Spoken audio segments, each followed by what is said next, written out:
Jamais j'aurais pu imaginer en 13 ans de pratique qu'on me dirait bah non, tu peux pas jouer au basket.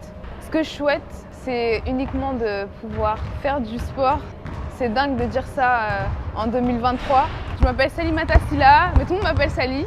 J'ai 25 ans, j'habite à Paris et aujourd'hui on m'empêche de jouer en compétition parce que je porte un couvre-chef alors même qu'il est homologué.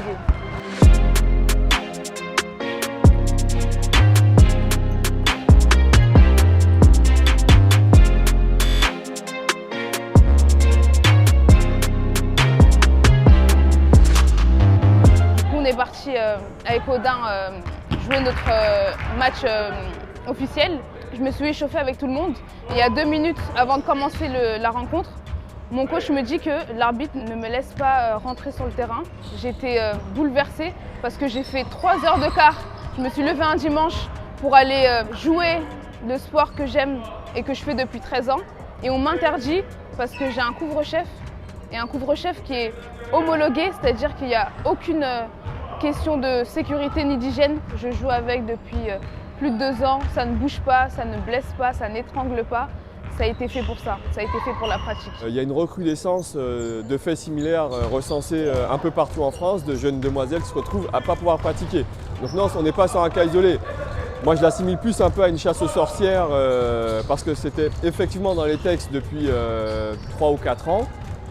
Mais il y a des documents qui vont à l'encontre de ces textes qui ont été écrits par la Fédé, puisqu'en 2018, ils ont sorti une charte éthique qui parle d'absence de discrimination, d'encourager la pratique féminine. Donc il y a plein de choses qui vont à l'encontre de cette exécution des textes qui est appliquée de manière un peu plus stricte depuis 1 mois.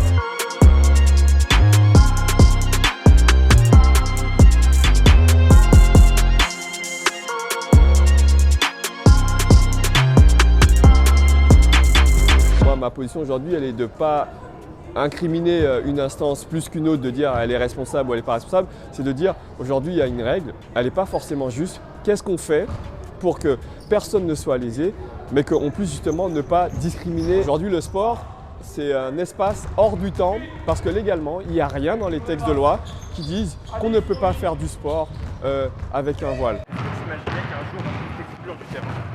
Franchement, pas une seconde. Parce que la manière dont j'aime le basket, la manière dont je m'investis au quotidien, je suis dans le domaine associatif et j'entreprends dans le monde du basket. Donc j'invite tous les jours des jeunes filles, des jeunes garçons à pouvoir jouer au basket et que maintenant je sois mis de côté, ça n'a aucun sens et je suis triste en fait.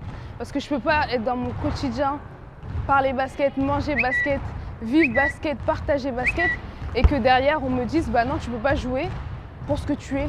J'ai le droit d'être ce que je suis et on me prend pas entièrement, donc c'est ça qui me touche le plus.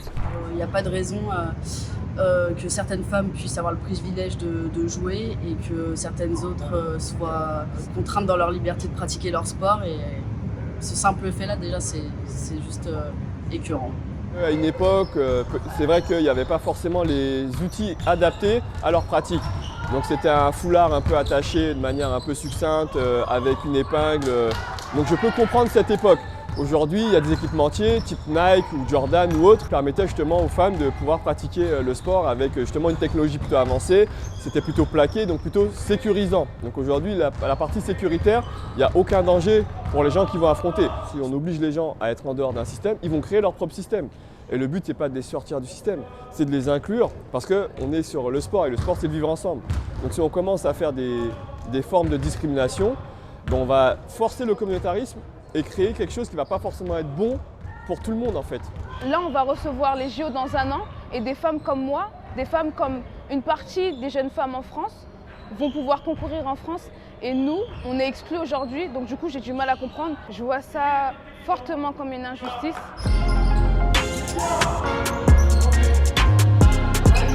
La plupart de mes amis, c'est des gens qui sont du milieu du basket et là j'ai l'impression d'être exclue. Là je parle en mon nom mais la réalité c'est qu'il y a une partie des femmes, une partie des jeunes filles qui ont juste envie de jouer au basket et qui ne pourront pas jouer au basket. Et ça c'est le plus triste.